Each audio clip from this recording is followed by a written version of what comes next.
I think that traditionally cold bore and SmartPAD has been grouped into kind of being an aggregator. So how would you, as a completions engineer, you know that you have gaps, how would you approach when it comes to, like, how would you have traditionally used an aggregator, or would you have actually employed that to help you identify some of the gaps? Yeah. So when I was a completions engineer, aggregators weren't super popular. Why? They just really hadn't come to market. Why is a great question. Payson's been here forever, and they're streaming real-time drilling data on the rigs. And I've been both a drilling and completions engineer. I know how beautiful it is to pull up the Payson app on your phone and be like, oh, we're tripping. Yep. Oh, this is exactly what we're doing because I can read some lines on my screen.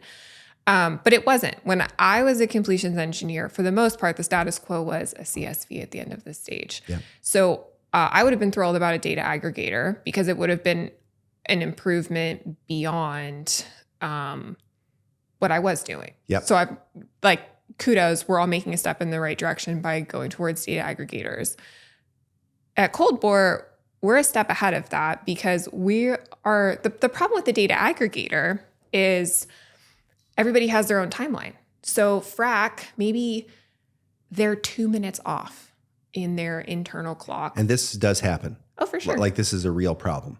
I mean, is your watch perfectly synced with everybody else's watch? No, but I do get used to, like, my iPhone, for example. So Yes. with Verizon, we're probably synced to a universal time when it comes to these devices. But all of the different devices that are being utilized by different service companies, they're not all basically synced to the same time zone. No, Yeah. for sure not.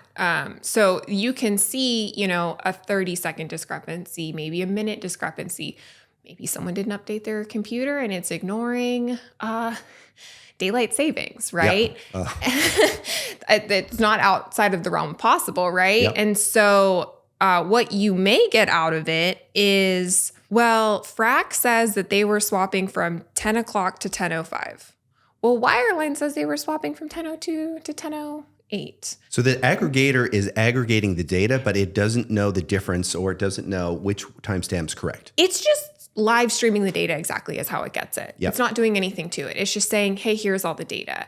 And so I don't know exact time offsets. And when you're talking about trying to get towards factory level performance, which is what we're after, right? Yeah. We want just a beautiful mobile factory that we are moving from one random spot in Texas to one random spot in West Virginia.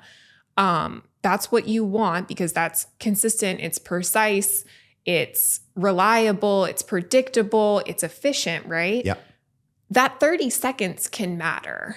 And then 2, I'm having to spend my time piecemealing disparate data sets back together, right? At the end of the day, I just have streams from Frac and I just have streams from Wireline, and I'm having to spend a lot of time doing data engineering Yep. and saying, oh, well, we were fracking here. This was our pad and our slurry and our flush. And then here I can see we're priming and pressure testing and all these like little tiny things. I'm having to use that contextual information. Where we're doing that differently at Cold Bore is we are live streaming all of your data, but we're putting it on a single timestamp. And so it doesn't matter if every single buddy didn't sync their watch at the same time or sync their computer to the same moment, because we're just taking that out of it. We're saying, hey, according to Cold Bore, it's 10:02 a.m. And it doesn't matter if you think it's 10 o'clock or 10:04, it's freaking 10:02 a.m. Yep. Everybody's synced. Exactly. And so beyond that, we also have really, really robust algorithms that are just running and saying, hey, we're detecting what's happening on your wellhead, right?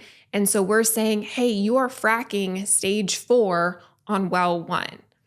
With just the raw data streams you get from Frac, all you know is that you're fracking or not fracking. I don't know what well I'm on. Yep. I don't know what stage I'm on. And so you're going to have to go back and spend a lot of time doing the data engineering to piecemeal that all back together instead of just having a beautiful cohesive data set that says, objectively, this is what happened on your pad today. You spent 40 minutes fracking stage 1 on this well, then you had a 5-minute swap, and then 35 minutes. And so we're generating an agnostic pad level timeline. So when you would have to take disparate data sets and try to put them all together to get clarity on what actually happened on a job and understanding what some of the issues were, you're a data scientist. So are most completions engineers also data scientists? And is it hard to actually put this data together for a completions engineer? Like, is this complicated, challenging stuff? Yeah, like it's not going to be fun. It's not fun even if you're a data scientist, right? Even whether you're a completions engineer or a data scientist, nobody likes the role of data engineering, right? It's what you end up spending a ton of your time doing. It's like 80% of your job, but that's not what's fun because you're not solving a problem. You're right? just still trying to get a look at the problem. Exactly. And that is not fun. What is fun is when you have a beautiful data set in front of you and you can be like, oh man, what happened here? What happened there? Oh man, I get to play and I get to dig and I get to explore and I get to learn and I get to make a better decision tomorrow.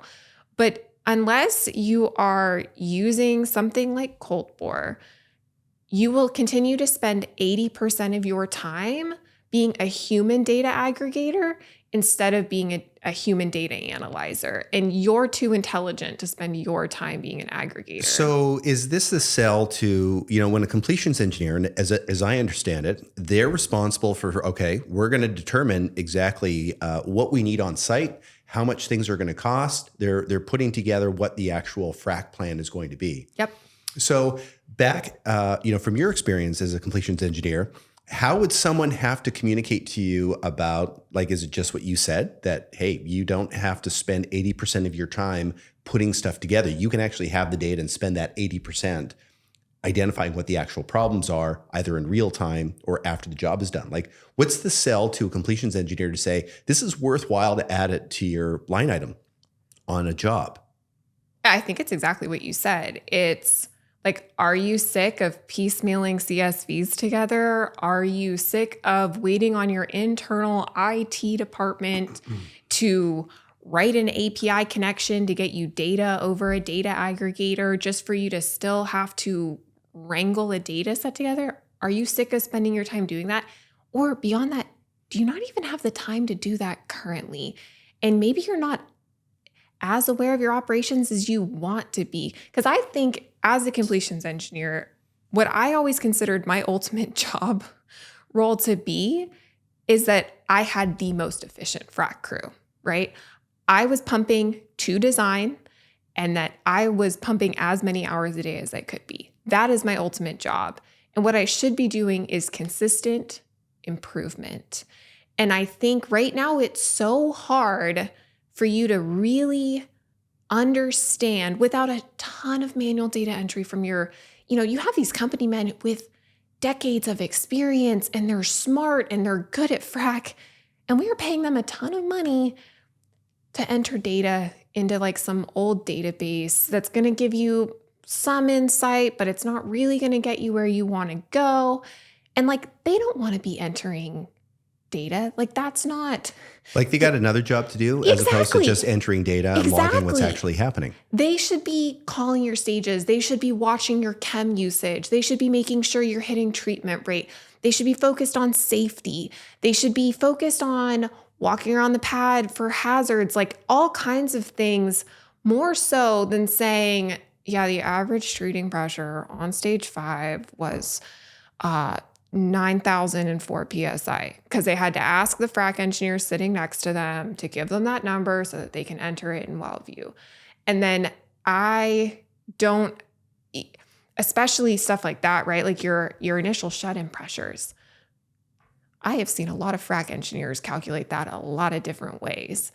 And so what I think is a good ISIP was dependent upon the engineer that calculated. Maybe it's a green engineer and he doesn't know that much. Or maybe they're a really experienced engineer and they're fabulous at calculating them, right? Versus if you're using something like a Cold Bore where we have algorithms that are just detecting what's going on and calculating things, well, then we've taken the human element out of a lot of it, right? Yeah. There's no objective, we're an objective truth, right? It's not, well, this company man says the stage starts when we open the well, and this says that the stage starts when we start pumping. because there's a miscommunication, and this guy's last company defined it by well open, and this guy's last company defined it by pumps engaged, right? So you just start taking these small discrepancies so that you have a consistent, reliable data set that you can take from any frac company in the world, Halliburton, ProFrac, NexTier, from any wireline company in the world. And we are calculating everything the same in a standard way so that me as an operator, it doesn't matter who my company man was. It doesn't matter who my frac crew was. I'm going to get the data the same, calculated the same every single time so that I can objectively compare pads. I can objectively compare frac crews, and I can compare anything I want to so that my next pad is more efficient than my last one.